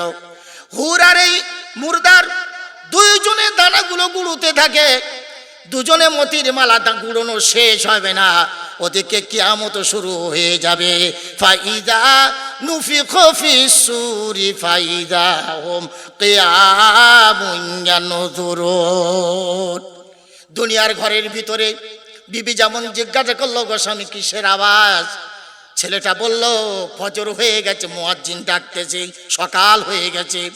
ঠিক তেমন করে মুর্দার কবরে জিজ্ঞাসা করবেন হুরকে, কিসের আওয়াজ? হুর বলবেন, আল্লাহর বান্দা শুনে নাও, আলমে বরজাক, কবরে থাকার সময় শেষ হয়ে গেছে, কিয়ামত শুরু হয়ে গেছে। মেয়েটা যেমন স্বামীর গলা জড়িয়ে ধরে বলল, আমি তো সবে যেন মনে হয় ঘরে ঢুকেছি। মুর্দার বলবে, আল্লাহর বান্দি হুর, আমার মনে হয় সবে কবরে ঢুকেছি। এত সামান্য সময়, কবরের বরজাকের সময় শেষ। পক্ষান্তরে একজন বেনামাজি, একজন কাফির, একজন নাস্তিক, একজন আল্লাহকে মানে না, নাফরমান, তার কবরের আযাব কি হবে? এত আযাব হবে, আল্লাহর বান্দা শুধু বলবে, আইনাল কিয়ামা, আইনাল কিয়ামা, কিয়ামত তুমি কত দূর, কিয়ামত তুমি কত দূর, বলো কিয়ামত তুমি কত দূর। কবরের আযাব আর সহ্য হয় না। লক্ষ্য করুন, একদিকে এক শ্রেণীর মুর্দার আল্লাহকে বলবেন, আল্লাহ কিয়ামত কত দূর, কবরের আযাব সহ্য হয় না। আর পক্ষান্তরে আর এক শ্রেণীর ইমানদারের কবর, হাসতে হাসতে মতির দানা গুলোনো হবে না, আলমে বরজাক শেষ হয়ে যাবে, কিয়ামতের ময়দানে ওটা শুরু হয়ে যাবে। জোরে বলেন সুবহানাল্লাহ। কিয়ামতের ময়দানে উঠতে হবে না, হবে না? উঠতে হবে, ঠিক আছে তো? বিশ্বাস আছে তো? এখন কেউ কেউ বলে, হুজুর কিয়ামতের ময়দানে নাকি আমাদের উঠতে হবে। তাহলে হুজুর, আমি শুনেছি মাওলানারা বলে একটা করে কবর থেকে 70টা করে নাকি মুর্দার উঠবে। হুজুর এটা কি করে হতে পারে, একটা কবর থেকে 70টা মুর্দার উঠবে? আমি বলি, ওতে হতভাগা, বুঝিস না কেন? একটা কবর থেকে 70টা নয়, আল্লাহ যদি চায় পুরো পৃথিবীর মুর্দার একটা কবর থেকে তুলতে পারে। পারে না? পারে না, খুব পারে। আবার বলে, হুজুর কি করে সম্ভব? কিয়ামতের দিন মানুষ মরে যাবে লক্ষ লক্ষ বছর পরে, মাটির সাথে তার দেহ মিটে যাবে, হাড়ের অস্তিত্ব থাকবে না, আবার এক ফুঁকে মানুষ সব উঠবে। আল্লাহ এক ফুঁকে সব ধ্বংস করে দেবে, আবার একটা ফুঁক দেবে ইসরাফিল আলাইহিস সালাম, সব মানুষ খাড়া হয়ে উঠবে। এ কি করে মানি? বিজ্ঞান কি এতে কোনো যুক্তি আছে? আমি বললাম পাগল, এখন কোরআন হাদিসে আলহামদুলিল্লাহ সব কথার পেছনে যুক্তি আছে। আচ্ছা বলো তো দেখি, একটা ডট পেন 5 শিকে দাম, ডট পেন বোঝেন তো, 5 শিকে দাম। 5 শিকের ডট পেনে মাথার উপরে একটা বটন আছে, একবার টিপবেন নিবিলটা বেরিয়ে যাবে, ঠিক না? ওই মাথায় ফের টিপবেন নিবিলটা ঢুকে যায়। 5 শিকের বুদ্ধি যদি কলমের মালিক যদি এক টিপে ঢোকাতে পারে, ফের ওখানে টিপে যদি বার করতে পারে, আমার আল্লাহর বুদ্ধি 5 শিকের বেশি না কম? জোরে বলেন। তাহলে আমার আল্লাহ কিয়ামতের দিনে একটা ফুঁক দেবে, সব ধ্বংস হয়ে যাবে, মাটির নিচে চলে যাবে। লক্ষ লক্ষ বছর পরে আবার মাটির ভেতর থেকে একটা ফুঁক দেবে, সব উঠতে তুলে দেবে। আল্লাহ পারবে না? পারবে না? খুব পারবে। মনে একটা পৃথিবীর কাফের যারা, তারা অবিশ্বাস করে আল্লাহ নবীকে বলেছিল অসম্ভব। কি বলেছিল? আইদা মিতিনা ওয়া কুননা তুরাবান ওয়া ইযামান আইন্না লামাবউসুনা খালকান জাদীদা। বাবা মোহাম্মদ, তুমি ভালো ছেলে, তোমার কথা লাগে ভালো, শুনতে ভালো লাগে, কিন্তু তোমার উদ্ভট কথাগুলো মানতে পারি না। কি উদ্ভট কথা? কথা হলে এই, আমাদের বাপ 14 পুরুষ সব কবরে চলে গেছে, তাদের সব অস্তিত্ব শেষ হয়ে গেছে, মাটির সাথে তারা বিলীন হয়ে গেছে। আর তুমি বলো কি কিয়ামতের দিনে আবার আল্লাহ মাটি থেকে তুলবে? আইদা মিতনা ওয়া কুননা তুরাবা, আমরা মরে তো মাটি হয়ে যাব, ওই মাটি থেকে উঠবো কি করে? অসম্ভব। আল্লাহ কি সুন্দর যুক্তি দিয়েছে। কুল কুনু হিজারাতান আও হাদিদা। ও নবী, মক্কার কাফিররা তোমাকে বলে আমরা মাটি হয়ে যাব, মরে মাটির সাথে মিশে যাব, কেমন করে মাটি থেকে তুলবে? নবী তুমি ওদের বলো, তোরা মাটি তো সহজ, মাটি থেকে তোলা সহজ, তোমরা যদি লোহা হয়ে যাও, পাথরও হয়ে যাও, আমি আল্লাহ তবু তোমাদের দ্বিতীয়বার তুলব। আচ্ছা, মাটি থেকে তোলা সহজ না লোহা থেকে তোলা সহজ? কথা বলুন। আরে মাটিতে পানি দিয়ে, কোদাল দিয়ে কুপিয়ে কাদা করে ইট বানানো যায়, টালি বানানো যায়, হাঁড়ি বানানো যায়, কলসি বানানো যায়, পৃথিবীর সব কিছু বানানো যায় কাদা থেকে, এটা সহজ। আল্লাহ বলছেন লোহা হলেও বানাবো, পাথর হলেও বানাবো, আমি আল্লাহ পারি। আল্লাহ রাব্বুল আলামিন আবার বলেন আফা আইনা বিখালকিল আউয়াল, আমি কি প্রথম সৃজনকারী নয়? যেদিন তোমাদের কোনো অস্তিত্ব ছিল না, আমি তোমাদের মানুষ রূপে অস্তিত্বে এনেছি। দ্বিতীয়বার যখন তোমরা মরে যাবে, তার থেকে তোমাদের তোলা খুব সহজ। সুতরাং আমি পারবো পারবো পারবো, এতে কোনো সন্দেহ নাই। গোটা বিশ্বের যারা জ্ঞানীগুলি তারা বলে হতে পারে। আমরা একটা দোয়া পড়ি, আমি এর উপরে বক্তব্য লম্বা করব না। আমরা একটা দোয়া পড়ি কবরস্থানে, বলতে পারেন দোয়াটা কি? একজন বলুন না। জি, মিনহা খালাকনাকুম ওয়া ফিহা নুঈদুকুম ওয়া মিনহা নুখরিজুকুম তারাতান উখরা। এটা পড়া হয় না? হয় না? আপনাদের থেকে পড়া হয়? তাই এত মানুষ আপনারা এই দোয়াটা বলতে পারলেন না? হ্যাঁ, আল্লাহু আকবার। মিনহা খালাকনাকুম ওয়া ফিহা নুঈদুকুম ওয়া মিনহা নুখরিজুকুম তারাতান উখরা। এই মাটিতে সৃষ্টির তোর, এই মাটিতে গোর, এই মাটিতে দেখিবি রে তুই কিয়ামতের সোর। বান্দা, এই মাটি থেকে তোমাকে সৃষ্টি করেছি, এই মাটি তুমি আবার মিশে যাবে। আবার যখন প্রয়োজন হবে কিয়ামতের দিন, সময় মতন আমি আল্লাহ এই কিয়ামতের মাটি থেকে আবার তোমাকে তুলব। বান্দা, তুমি যেতে পারবে না, পালাবার কোনো জায়গা নাই। বানিয়েছি মাটি থেকে, ফের বানাবো মাটি, ফের তুলে আমি মানুষ তুলবো, এতে কোনো সন্দেহ নাই। আমি একটা যুক্তি দিচ্ছি আপনাদের, যুক্তি দিলে পরে উদাহরণ দিলে মাথায় বসে খুব। আমার এই উদাহরণটা আপনি যতদিন বাঁচবেন ততদিন মনে থাকবে, আপনি ভুলতে পারবেন না। এমন একটা যুক্তি আমি দিচ্ছি, যদি আপনি আমাকে আমার দিকে একটু খেয়াল করে আমার কথাটা শোনেন। আপনারা নারকেল গাছ, তাল গাছ, ধান সবই বীজ থেকে হয়। আমি একটা টেনে নিচ্ছি, নারকেল গাছ। মানুষকে আল্লাহ কিয়ামতের দিনে কিভাবে তুলবেন? একটা না, আমার মতন জালালউদ্দিন মাটি মিশে যাবে কবরে, একটা জালালউদ্দিন না, একটা জালালউদ্দিন থেকে আল্লাহ হাজার জালালউদ্দিন তৈরি করতে পারে না, পারে না? আপনি ধান কটা দেন একটা গাছ তৈরির জন্য? একটা গাছের জন্য ধান কটা লাগে? একটা। একটা গাছ থেকে 60-70টা কালা হয়, হয় না? 20-25টা তো বটে, 30টা তো বটে। 30টা থেকে 30টা শীষ হলো, 100 করে ধান হলে কত হলো? 3000। 30টায় যদি 3000 হয় কত হলো? 3000। দিয়েছেন কটা? একটা। একটা ধানে আল্লাহ যদি 3000 বানাতে পারে, আমার মতন একটা জালালউদ্দিন কবরে যাবে, হাজার হাজার জালালউদ্দিন আল্লাহ তৈরি করতে পারবে না, পারবে না? যুবক সাবধান হও, যুবতী সাবধান হও, মোবাইলের পিছনে শুধু উচ্চ জীবন কাটিও না, একটু আল্লাহকে ভয় করে চলো। তোমার জীবন অপেক্ষা করছে, আমার আল্লাহকে ধরা দিতে হবে, উপায় নাই, উপায় নাই, ধরা দিতে হবে। আল্লাহ রাব্বুল আলামিনের কি সিস্টেম দেখুন। নারকেল গাছ আছে না আপনাদের দেশে? নারকেল গাছের যখন আপনি একটা নারকেল গাছ মনে করলেন, একটা নারকেল গাছ আমি তৈরি করব, একটা নারকেল নিয়ে মাটিতে দিয়ে সেখানে পানি দেন, মাথাটা উপর দিকে পাছাটা নিচের দিকে দেন, সিস্টেম অনুপাত। তারপর রস পেতে পেতে একটা অঙ্কুর বের হয়, 2 বছরে সে একটা ভালো চারা হয়। এখনো তাকে গাছ বললেন না, চারা। ওকে নিয়ে গিয়ে আপনার মনোনীত জায়গায় পুঁতে দিলেন, 10 বছর পরে 10 ফুট খাড় হলো, গাছটা লম্বা হয়ে গেল।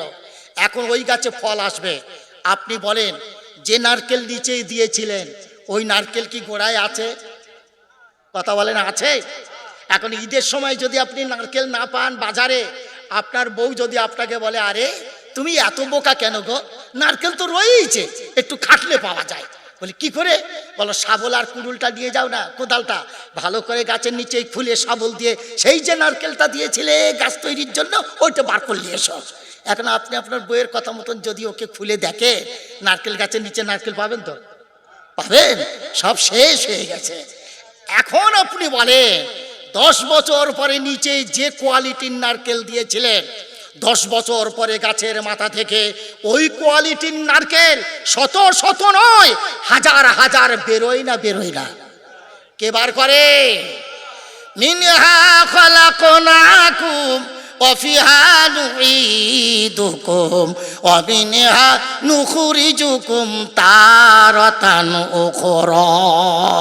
এই মাটিতে সৃষ্টির তোর, এই মাটিতে গোর, এই মাটিতে দেখিবি রে তুই কিয়ামতের শোর। যে মাটি তোমাকে বানালাম ওই মাটি আবার আমি শেষ করে দেব, তোমার অস্তিত্ব থাকবে না, মাটিতে সব শেষ হয়ে যাবে।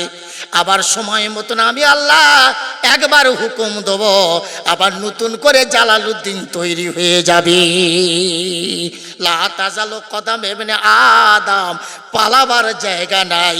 আমি আল্লাহ প্রশ্ন করব, আমার নামাজের হিসাব দাও, আমার রোজার হিসাব দাও, আমার হুকুম পালন করেছো কিনা জবাব দাও। ইয়া আইয়ুহাল্লাযীনা আমানু লা তুলহিকুম আমওয়ালুকুম ওয়ালা আওলাদুকুম আন যিকিরিল্লাহ। ওই ইমানদারেরা, খবরদার, আমার জিকির হতে বঞ্চিত হইও না, আমার নামাজ, আমার রোজা, আমার হুকুম থেকে বঞ্চিত হইও না। যদি আমার হুকুম থেকে বঞ্চিত হও, বিবির কারণে, বাচ্চার কারণে, ব্যবসার কারণে, দুনিয়াদারির কারণে, যদি আমার হুকুম পালন না করো, আউলাইকা হুমুল খাসিরুন, অবশ্য তোমরা ধ্বংস হলে এটা সুনিশ্চিত, তোমাদের জীবন জাহান্নামের জন্য তৈরি করে নিয়েছো।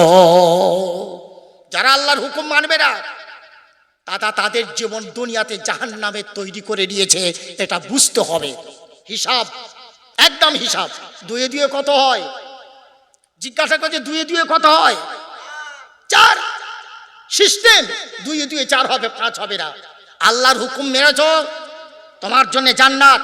আল্লাহর হুকুম মানবে না, সোজা জাহান্নাম। এতে কোনো রেহাই নাই, কারোর কোনো ছাড় নাই, কেউ তোমার জন্য সুপারিশ করবে না। বললো কেন? আমার বাপ মাওলানা, আমার দাদা ছিল পীর, আমার ঠাকুর দাদা বড় হুজুর, কেউ থাকবে না তোর কিয়ামতের দিন। সুপারিশ করবে তো? এ মুসলমান ভাইরা জবাব দাও, কথা বলবেন না, জবাব দিন। পীর সাহেবের ছেলে বেনামাজি, দাড়ি কাটে, দাঁড়িয়ে পেচ্ছাপ করে, পীর সাহেব সুপারিশ করে জান্নাতে নিয়ে যাবে তো? সুপারিশ কবুল হবে? হবে না। যদি হতো, হযরত আবু তালিব, খাজা আবু তালিব আল্লাহর নবীর জন্য বুক পেতে দিয়েছে কাফেরদের সামনে, আল্লাহর নবীর গায়ে একটা আঁচড় দিতে দেয়নি। আল্লাহর নবী যখন আসলেন হলেন, যখন শুনলো আমার মরা ভাইয়ের ঘরে একটা পুত্র সন্তান হয়েছে, উনি তার নিজের বাঁধিকে আজাদ করে দিলেন আনন্দে, যা তুই চলে যা, তোকে স্বাধীন করে দিলাম, আমার ভাইয়ের একটা ছেলে হয়েছে, পুত্র সন্তান।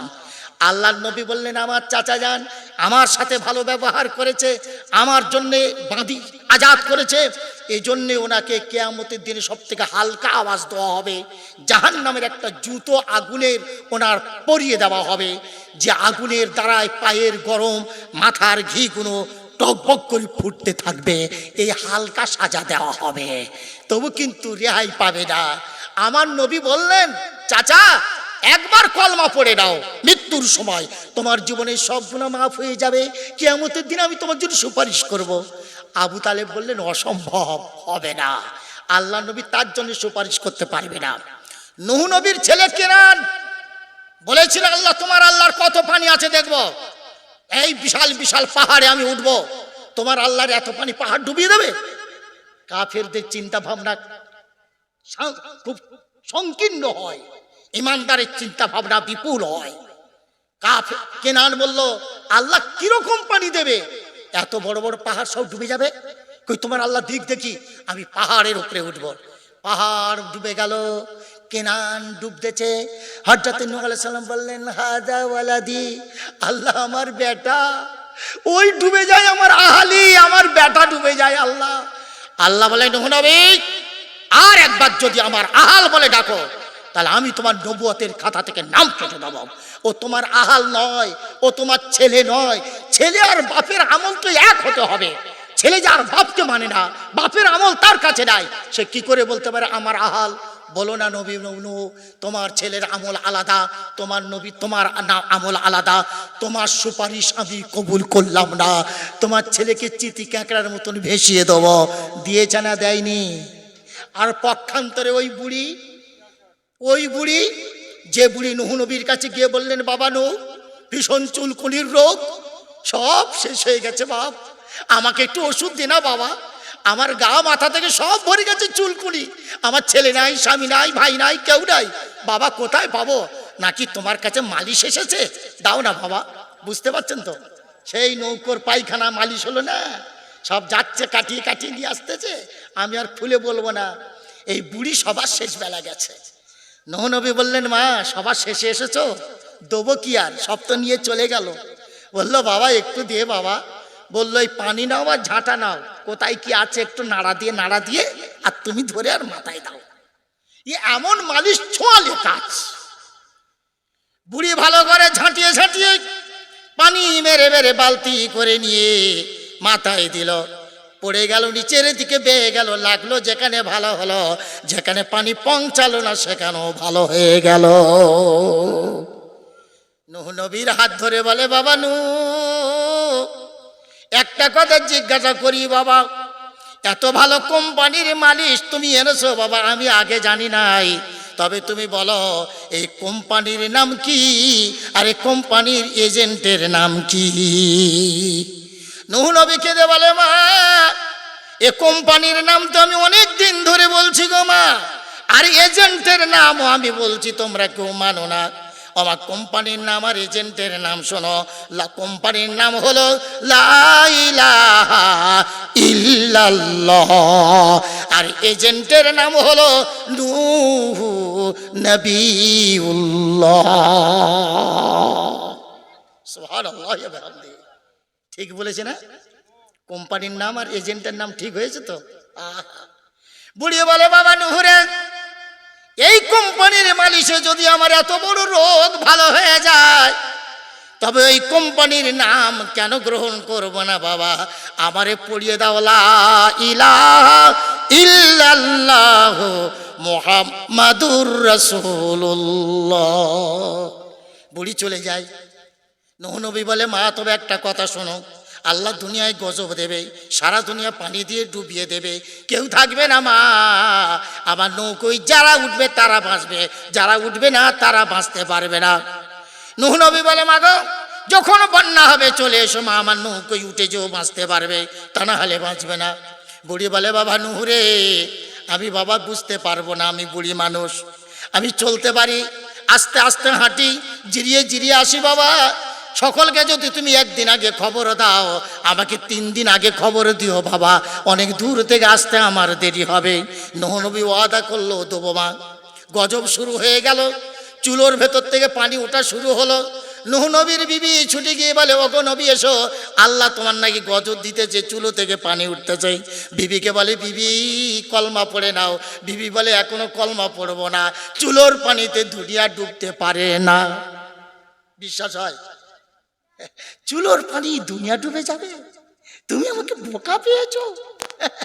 তুমি মাথায় টুপি দিয়েছো বলে আমি কি দেবো নাকি? এত সহজ না।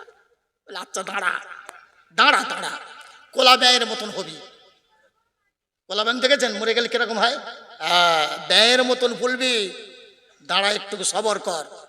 নূহ নবী সকলকে খবর দিল, কাল সব চলে এসো, যে যেখানে আছো সব আমার নৌকি উঠে যাও। বুড়ির কথা ভুলে গেছে। 40 দিন গজব হলো, যদি পাহাড়ে নৌকো যে ঠেকলো, বুড়ির কথা মনে হলো। এমন সময় আল্লাহর নবী কেঁদে কেঁদে নামলো পাহাড় থেকে, সোজা আসতে যেদিকে বুড়ির ঘর, এসে দেখে সেই ঝুবড়িটা রয়েছে। আশ্চর্য হয়ে বললেন, আল্লাহ, সারা দুনিয়া তুমি শেষ করে দিলে, গাছের আগায় পাতা নাই, গাছ তো দাঁড়িয়ে নাই, শুয়ে আছে, যে কটা দাঁড়িয়ে আছে তার মাথায় পাতা নাই, ঘর নাই, বাড়ি নাই, সব শেষ হয়ে গেছে রব্বুল আলামিন, কিন্তু ঝুবড়িটা কেমন করে আছে বুঝতে পারলাম না। বুড়ি দরজার কাছে গিয়ে দেখে বুড়ি ভিতরে জিকির করতেছে, লা ইলাহা ইল্লাল্লাহ, লা ইলাহা ইল্লাল্লাহ, লা ইলাহা ইল্লাল্লাহ, নূহ নবিয়ুল্লাহ। হযরত নূহ আলাইহিস সালাতু ওয়াস সালাম আবার শুনে চোখে পানি এলো। বুড়িও বেঁচে আছে, ঘরও বেঁচে আছে, কেমন করে আছে? বুড়িকে বললেন, মা। সঙ্গে সঙ্গে বলল, বাবা নূহ মনে হয়। নূহ নবী বলেন, হ্যাঁ মা, আমি কি করে তুমি বুঝলে বলো? বলে, ওরে বাবা, আমি তোমার সঙ্গে কথা বলেছি, তোমার কণ্ঠ আমার জানা, তোমার কণ্ঠ বুঝতে পেরেছি, তুমি নূহ নবী এসেছো। বাবা আমি সব বেঁধে রেখেছি, বাবা একটুখানি সবর কর, আমি বের হচ্ছি। কথা বুঝতে পারছেন? কোথায় যাবে? নৌকোয় চড়তে যাবে। আল্লাহু আকবার। নূহ নবী বলে, মা কোথায় যাবে তুমি? মা গো, ও মা, 40 দিন ধরে গজব হয়ে গেছে মা, দুনিয়ার আকার পাল্টে গেছে, দুনিয়ার চরিত্র পাল্টে গেছে মা। মা তুমি আর কোথায় যাবে গো? তোমাকে বলতে ভুলে গেছি মা। তবে শোনো মা, এই বিশাল গজবে সব শেষ হয়ে গেল, তবে তোমার কুঁড়ে ঘর আর তুমি কেমন করে রইলে, কি আমল করছো মা? নূহ নবী বলে, বাবা নূহ রে। বুড়ি বলে, বাবা নূহ, তুমি যে আমাকে যে মন্ত্র শিখিয়ে দিয়েছো, ওই কলেমার তেলাওয়াত করে করে যায়, আমার মনে হয় ওই কলেমার জিকিরের বদৌলতে আল্লাহ আমার কুঁড়ে ঘর ঝুপড়ি ঘরকে বিশাল বন্যা থেকে হেফাজত করেছে। নূহ নবী কেঁদে বলে, আল্লাহ তোমার ক্ষমতা বোঝা দায়, তামাম দুনিয়া তুমি ধ্বংস করে দিলে, প্রত্যেক চরিত্র পাল্টে দিলে, দুনিয়া থেকে দুনিয়া বোঝা যায় না রব্বুল আলামিন। তবে তোমার বান্দির ঘর, তুমি তোমার বান্দিকে হেফাজত করেছ। আল্লাহ ডেকে বলে, নূহ আমার গজব তোমার সামনে এসেছে, তুমি আমাকে, তুমি ভয়েতে সবাইকে নিয়ে আমার বান্দির কথা ভুলে গেলে। তুমি আমার বান্দির কথা ভুলে যেতে পারো, কিন্তু আমি রব, আমি আল্লাহ আমার বান্দিকে ভুলতে পারি না। ওরে মুসলমান, আল্লাহকে ডাকো, নামাজ পড়ো, ইবাদত করো, চোখের পানি ফেলো, দুহাত তুলে কাঁদো। আল্লাহর গজব আসবে চিন্তা নাই, আল্লাহর গজব থেকে তোমাকে হেফাজত করবে। আমি কি আর বাড়াবো?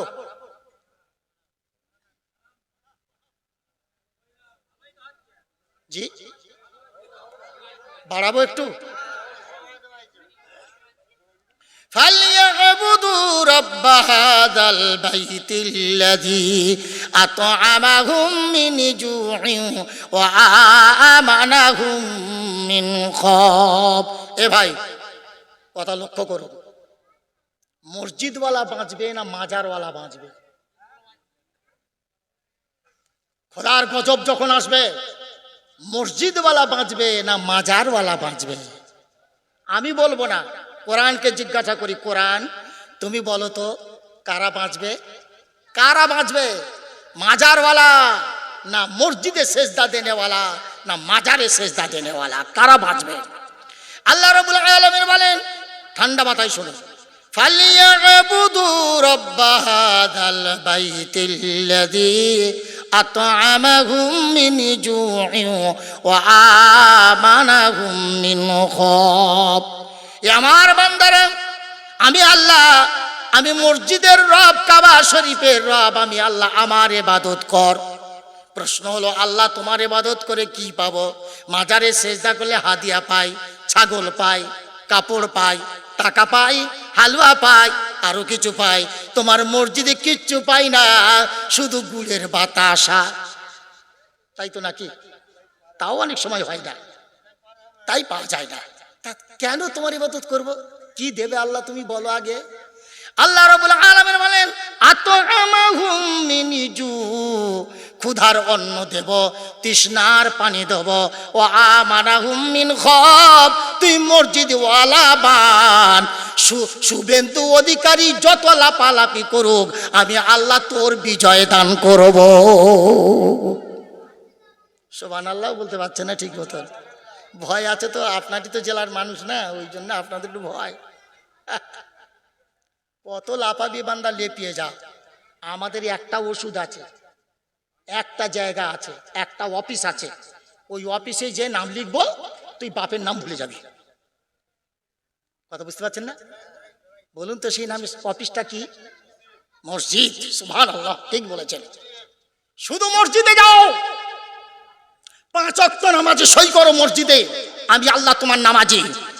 আত'আমাহুম মিন জু', ক্ষুধার অন্ন দেব, তৃষ্ণার পানি দেব, ও আমানাহুম মিন খাউফ, আর শত্রুর হাত থেকে আমি আল্লাহ তোর জীবন রক্ষা করব। এরপরে সন্দেহ আছে নাকি? নামাজ পড়ে তাহলে লাভ নাই। যদি সন্দেহ এর পরেও হয় যে না বাঁচতে পারবো না, নামাজ পড়লে পরে বাঁচতে পারবো না, ভারতের মাটিতে থাকতে পারবো না, যদি এই অবস্থা আপনার ভিতরে থাকে, আপনি নামাজ আর পড়বেন না, আপনি অন্য কোনো কিছু হয়ে যান, দরকার নাই। আমার আল্লাহ বলেছে বাঁচাবো, তুই মসজিদে আয়, তুই আমার ইবাদত কর, আমি আল্লাহ তোকে খেতে দেবো, তোর পানাহারের ব্যবস্থা করব, শত্রুর হাত থেকে তোর জীবন রক্ষা করব। আল্লাহ মনে হয় কিছু ইদিগুদিক কথা বলে নাকি? সঠিক বলে তো? সঠিক, 100% কারেক্ট, তার থেকেও বেশি। ওই যে লস অ্যাঞ্জেলস, বুঝতে পারছেন? বুঝতে পারছেন? আমেরিকার ক্যালিফোর্নিয়া যে আগুনে ধ্বংস হয়ে গেল। দাদাগিরি করো, মুসলমানদের উপরে দাদাগিরি করো, কিন্তু তোমার ঘরের গজব তুমি রক্ষা করতে পারো না। ওই যে আমেরিকার গজব, ও আগুন কেউ দেয়নি, মুসলমানরা দিয়েছে নাকি? ইরান দিয়েছে? খোদার মার, দুনিয়ার বার। আমার আল্লাহ জঙ্গলের গাছের ঘর্ষণে আগুন দিয়ে দিল, সে আগুন ঠেকাবার মতন আমেরিকার ক্ষমতা নেই। যত অত্যাধুনিক ক্ষমতা সব প্রয়োগ করেছে, আগুন বলল তুই সব দে, শুধু খাবো, সব খেয়ে নেবো, কিচ্ছু করতে পারবি না। হাজার হাজার হাজার হাজার বাড়ি, 10 তলা, 30 তলা, 40 তলা বিল্ডিং, সব পুড়ে কয়লার মতন দাঁড়িয়ে আছে। কথাটা অতিরঞ্জিত বলছি না? ঠিক। তার মধ্যে একটা ঘর হেফাজত হয়েছে। পৃথিবীর ইতিহাস, পৃথিবীতে ইতিহাস থাকবে কিয়ামত পর্যন্ত। যতদিন এই লস অ্যাঞ্জেলসের ইতিহাস থাকবে, এই ইতিহাসও থাকবে একজন মুসলমানের ঘর, একজন মুসলমান কোরআনওয়ালা, তার ঘরে কোরআন ছিল, চতুর্দিকে আগুনে পুড়ে গেল, 3 তলা বাড়ি, আগুন তো দূরের কথা, ধোঁয়া তার গায়ে লাগে না। এরপরেও চিৎকার দিয়ে বলতে পারবে না সুবহানাল্লাহ? নারায়ে তাকবীর, নারায়ে তাকবীর। একটা কোরআনওয়ালাকে যদি আল্লাহ আমেরিকার মাটিতে আল্লাহ যদি এই রকম গজবের মধ্যে রক্ষা করতে পারে, ভারতের মুসলমান তুমি যদি আল্লাহওয়ালা হও, মসজিদওয়ালা হও, কোরআনওয়ালা হও, পাক্কা ইমানদার হও, দ্বন্দ্ব যদি ভুলে যাও, আল্লাহ তোমাকে রক্ষা করবে না? পারবে না? খুব পারবে। তার আগে ভালো করে তওবা করতে হবে। তবলিগওয়ালা তওবা করো, দেওবন্দি তওবা করো, ওই কবরওয়ালা ভাইরা তওবা করো, বেরেলি ভাইরা তওবা করো। আর দ্বন্দ্ব করবো না। শবে বারাতের রাতে শুধু যাবে আর ফিরে আসবে, আল্লাহ কবুল করবে না। সুদখোর গেল, গাঁজাখোর গেল, ঘুষখোর গেল, আলঠালা পাটি গেল, দোঠেলা পাটি গেল, সব যে যোধার মসজিদে গেটের ধারে দাঁড়িয়ে বলতেছে, সুদ তুই এখানে দাঁড়া, ঘুষ তুই এখানে দাঁড়া, ওই আলঠালা তুই এখানে দাঁড়া, যত পাপ সব তুই এই মসজিদের গেটে তোরা দাঁড়া, আমি এখন শবে বরাত করতে যাচ্ছি ভেতরে। ও শবে বরাত করতে গেল, ভেতরে গেল, 4 রাকাত নামাজ ইমামের সাথে পড়লো। ইমামের জানিয়াত আমার তাই নিয়ত। কিরকম নিয়তটা দেখো, ইমামের জানিয়াত। এখন ইমাম যদি ভুল করে বলে 3 রাকাত এশার নামাজ পড়ছি, যে ব্যাটার ওই হবে, কিন্তু কি হবে তো ইমামের যাবত তাই। এখন যাই হোক নিয়ত করেছে, নিয়ত করে বসে এবার 4 রাকাত নামাজ পড়লো। ইমাম সাহেব এদিক ওদিক করে কিছু পড়াশোনা করে দোয়া করে ফিরিয়ে দিয়েছে। ও কিন্তু দোয়া ছাড়ে না, ওই দোয়া করতেছে, রব্বানা আতিনা আল্লাহ তুই দে না, রব্বানা আতিনা আল্লাহ তুই দে না, সুদ আমি ছাড়বো না, ঘুষ আমি ছাড়বো না, বন্ধন আমি ছাড়বো না আল্লাহ, মিথ্যা আমি ছাড়বো না, খুন আমি ছাড়বো না, গীবত আমি ছাড়বো না, পরচর্চা ছাড়বো না, যত পাপ আমি কোনোটা ছাড়বো না, রব্বানা আতিনা আল্লাহ তুই দে না। হবে তো? আল্লাহ কবুল করবে? ও কোনো পাপ থেকে তওবা করছে না, সব পাপও রেখে দিয়েছে মসজিদের গেটের ধারে, তোরা সব এখানে বস, দাঁড়া, শো, জিরো, আর আমি মসজিদ থেকে বেরিয়ে সব নিয়ে তোদের ঘর যাব। কথা বুঝতে পারছেন না? এবার সব বেরিয়ে ফের ওকে হাতে করে নিয়ে গেল। আবার কাল সকাল থেকে শুরু হবে এই রকম শবে বরাত করনেওয়ালার ক্ষমা হবে। আচ্ছা, আমি যে কথাটা বললাম আকসার এইটা হচ্ছে না, হয় না, কিন্তু একটা শর্ত আছে, আপনি পাবেন শবে বরাতে ক্ষমা পাবেন, রমজান মাসে ক্ষমা পাবেন, শবে কদরে ক্ষমা পাবেন, ঈদের রাতে ক্ষমা পাবেন। একটা শর্ত, সেটা হলো তুমি যে পাপ করো তুমি খুব ভালো জানো, তোমাকে তওবা করতে হবে। আর আমি মদ খাই আল্লাহ, আমি একটু উদাহরণ দিচ্ছি, মদ খাই আল্লাহ, আর কোনোদিন মদ খাবো না, নামাজ আর কোনোদিন ছাড়বো না, আল্লাহ তুমি আমাকে ক্ষমা করে দাও। তোর মুখ থেকে এই দোয়া বেরোনো দেরি, আমার আল্লাহর কবুল করতে, ক্ষমা করতে দেরি হবে না। শুধু শবে বরাত খুব ভালো করে হালুয়া রুটি খেয়ে পেট মোটা করে, এবার বউ বলতেছে কি গো আর একটু দেবো? বললো না, বলে একটুখানি লও, সে মুরগি বাকি রয়েছে, দেশি মুরগি, তুলতে একটু দাও। করতে করতে বেলাটারের মতন ফুলে উঠেছে। খাওয়া শেষ করি বললো বালুসটা দাও না, একটুখানি শুয়ে আর যাচ্ছি। এমন শোয়া শুলো, বেলা উঠে গেছে। বউ উঠে বলে ও গো বেলা উঠে গেছে, ওঠো না। ও উঠে ভালো করে চোখটা চলকে বলতেছে, আসছে বছর আবার হবে, এই বছর যা হবার হয়ে গেছে। এর নাম শবে বরাত। এই জন্য খাওয়া কম করো, শবে বরাতের খাওয়া নেই, শবে বরাতের ইবাদত, শবে বরাতে কান্না, শবে বরাতে চোখের পানি ফেলা, রাতের বেলা আল্লাহর সাথে চুক্তি করা, জীবনে এতদিন যে পাপ করে এসেছি ও পাপ আর কোনোদিন করবো না, খোদার কসম আল্লাহ তোমাকে নিষ্পাপ করে মসজিদ থেকে ঘরে পাঠাবে। জোরে বলেন সুবহানাল্লাহ। আল্লাহ রাব্বুল আলামিন বলেন, বান্দা তওবা কর, পাপ থেকে তওবা কর, আমি তোর জীবনের সব গুনাহ মাফ করে দেব। আমি একটা উদাহরণ দিয়ে হাদিসের কাহিনী। হযরত উমর রাস্তা দিয়ে যায়, আর একজন যুবক, মদিনার যুবক, মদ খেয়ে রাস্তাতে সাপের মতন বেঁকে বেঁকে আসতেছে। শুনছেন? কষ্ট দেবো না, আর আমাকেও কষ্ট দেবেন না। হযরত উমর যাচ্ছে, উমর চেনেন তো? উমরকে চেনেন তো? দেখেননি কেউ, কিন্তু নাম সে চেনেন তো? হ্যাঁ, কোমরে তলোয়ার, হাতে চাবুক, আর গায়ে জামাতে 25টা তালি। কটা তালি? আর আমাদের প্রধানমন্ত্রী হলে 10 লাখের পাজামা পরে, ঠিক না? হ্যাঁ, আর উনি কি করছেন, 25টা তালি জামায় যাচ্ছে, মাথায় পাগড়ি, হাতে চাবুক নিয়ে, মদখোর ওদিকে দূর থেকে দেখতে পেয়েছে। শুধু একবার নজর পড়েছে, উমর আসতেছে। যে সাপের মতন বেঁকে বেঁকে হাঁটতেছিল, সঙ্গে সঙ্গে মদের নেশা কেটে গেছে, সঙ্গে সঙ্গে একদম স্থির। এবার বুঝতেছে কি করি, কি করি, করি কি, বাঁচবো কি করে? আমার হাতে তো মদের বোতল, ফের আমি মদ খেয়েছি, মুখে গন্ধ, আল্লাহ এখন বাঁচবো কি করে? তো আমি মদ খেয়েছি, তুমি ছাড় দিয়েছো আল্লাহ, কিন্তু উমর আমাকে ছাড় দেবে না। শাসক তো শাসকের মতন হতে হয়। আমাদের ছেলেরা, আমাদের মেয়েরা যে বদমাইশি করতেছে, দেশের নেতা থেকে দেশের বিচারক আর আমার গার্জেন, আমরা যদি সতর্ক এবং সঠিক হতে পারি, আমার মেয়ে, আমার ছেলে আমার বদমাইশি করতে পারে না। আমাদের দুর্বলতা অনেকটাই পেয়ে গেছে তারা। হযরত উমরকে দেখে মদের নেশা কেটে গেল। এবার কি করবে? আল্লাহর কাছে তওবা করতে চায়, আল্লাহ উমর আমার সামনে এতদিন মদ খেয়েছে, তুমি ছাড় দিয়েছ, উমর ছাড় দেবে না, তোমার কাছে তওবা করি আল্লাহ, জীবনে আর মদ খাবো না, নামাজ আর ছাড়বো না, তুমি আবার বোতলের মদকে দুধ বানিয়ে দাও, মদের বোতলকে তুমি দুধ বানিয়ে দাও আল্লাহ, উমরের হাত থেকে বাঁচাও আল্লাহ আমাকে। এমন দোয়া করলেন, বোতলটা নিয়ে জামার ভিতরে, বগলের ভিতরে লুকিয়ে নিয়েছে। ওমর আস্তে আস্তে করে সামনে আসলো, মুখের দিকে তাকিয়ে দেখে যেমন কেমন যেন চাউনি। কথা বুঝতে পারছেন না?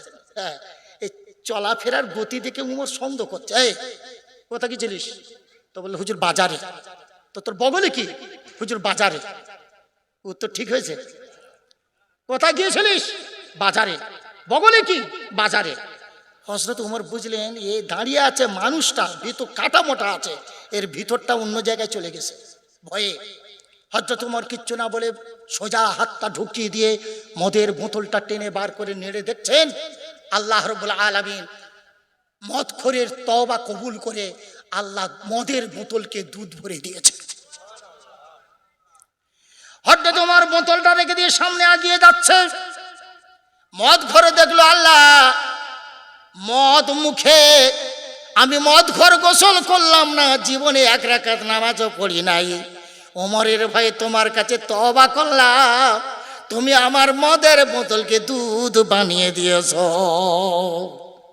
তাড়াতাড়ি মদের বোতলটা হাতে নিল, ছুটে গিয়ে পেছন থেকে উমরের পাটা জড়িয়ে ধরলে, বলে উমর, কে বলে তোমার মা তোমার মাথা খাক, কে বলে তুমি ওয়াকালে দুনিয়া থেকে চলে যাও, কে বলে তোমার মরণ হোক।